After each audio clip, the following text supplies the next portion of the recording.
പിണറായി വിജയൻ്റെ സർക്കാരിനെതിരെ ഒരുപാട് ആരോപണങ്ങൾ വരുന്നു. ആദ്യത്തെ സ്വപ്ന സുരേഷുമായി ബന്ധപ്പെട്ട സ്വർണ്ണക്കടത്തെ അത്. പക്ഷെ അപ്പോഴൊക്കെ ഇവരതിനെ അങ്ങ് ഭയങ്കര അഗ്രസീവായിട്ട് പ്രതിരോധിക്കുവാണ്, തിരിച്ചടിക്കുവാണ്, കേസെടുക്കുന്ന ഇഡിക്കെതിരെ കേസെടുക്കുവാണ്. അപ്പം ഇത്തരത്തിൽ ഇവർ അതിശക്തമായി പ്രതിരോധിച്ചതിൻ്റെ ഗുണം അവർക്കുണ്ട്. അവർ വീണ്ടും അധികാരത്തിൽ വന്നു.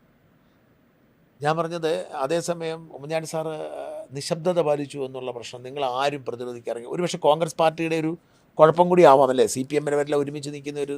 അല്ല, അദ്ദേഹം അങ്ങനെ ഒരു പ്രതിരോധത്തിൽ വിശ്വസിക്കുന്ന ഒരാളല്ല. അദ്ദേഹം ഒരു പ്രചരണത്തിലും വിശ്വസിക്കുന്ന ആളല്ല. അദ്ദേഹത്തിൻ്റെ ചിലപ്പോൾ ഒരു ബാക്ക് സൈഡ് എന്ന് വേണമെങ്കിൽ, അല്ലെങ്കിൽ ഒരു ഡ്രോബാക്ക് എന്ന് വേണമെങ്കിൽ പറയാം അദ്ദേഹത്തിൻ്റെ പൊളിറ്റിക്സിൻ്റെ. പക്ഷെ അതിൻ്റെ പോസിറ്റീവ് സൈഡും ഉണ്ട്. പോസിറ്റീവ് സൈഡ് എന്ന് പറഞ്ഞാൽ സത്യം എന്തായാലും തെളിഞ്ഞു വരും എന്നുള്ള ഉത്തമ വിശ്വാസം. അതിപ്പോൾ ആരെന്ന് പറഞ്ഞാലും സത്യത്തെ മറയ്ക്കാൻ സാധിക്കത്തില്ല. അദ്ദേഹം ജീവിച്ചിരിക്കുമ്പോൾ തന്നെ അത് സത്യം പുറത്തു വന്നു. അദ്ദേഹത്തിന് ജനാംഗീകാരം കിട്ടി എന്നുള്ളത് നേരത്തെ തന്നെ കിട്ടി. പക്ഷേ പബ്ലിക്ക് പുറത്തു വന്നത് അദ്ദേഹത്തിൻ്റെ മരണശേഷം വന്നല്ലേ ഉള്ളൂ. അതിനു മുമ്പ് തന്നെ ജനങ്ങൾ അംഗീകരിച്ചല്ലോ. അതെ, എന്തിനായിരുന്നു ആലോചിച്ചിട്ടുണ്ടോ ഈ സോളാർ കമ്മീഷനിൽ പോയി രാവും പകലും വരുന്നത്?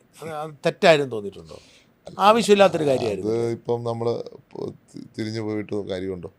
ശരിക്കും പറഞ്ഞാൽ ഒരു ട്രൂത്ത് ആൻഡ് റിക്കൺസിലിയേഷൻ കമ്മീഷൻ ആവശ്യമാണ്. ഇത് റിക്കൺസൈൽ ചെയ്യാൻ വേണ്ടി, ആരോടും പക തീർക്കാൻ വേണ്ടിയല്ല, ഇത് റിക്കൺസിലേഷൻ വേണ്ടി. കാരണം ഒത്തിരി പേരെ അത് ബാധിച്ചിട്ടുണ്ട്. ഇത് ഉമ്മൻചാണ്ടിയെ മാത്രമല്ല, ഉമ്മൻചാണ്ടി കുടുംബത്തെ മാത്രമല്ല, UDF-ൻ്റെ മന്ത്രിമാരെ, വ്യക്തികളെ. ഒറ്റ കാര്യമുള്ളൂ, ഇനി ഒരാൾക്കും ഇത് സംഭവിക്കാതിരിക്കട്ടെ. അതാണ് നമ്മൾ പറയുക. കാരണം നമ്മളൊക്കെ ജീവിതം ഇതുകൊണ്ട് ഒരു വിധത്തിൽ പറഞ്ഞാൽ നഷ്ടപ്പെടുന്ന ഒരു സാഹചര്യത്തിലെത്തിയതാണ്. അതുകൊണ്ട് ഇനിയൊരു മുഖ്യമന്ത്രിക്കോ ഇനിയൊരു മന്ത്രിക്കോ ഉണ്ടാവാതിരിക്കാനുള്ള, ഈ കേസെടുക്കുകയല്ല, പക്ഷേ ഉണ്ടാവാതിരിക്കാനുള്ളൊരു പ്രവർത്തനം, അത് ട്രൂത്ത് ആൻഡ് റിക്കൺസിലിയേഷൻ പോലെ കമ്മീഷൻ വെച്ച് നടത്തുകയാണ് വേണ്ടത്.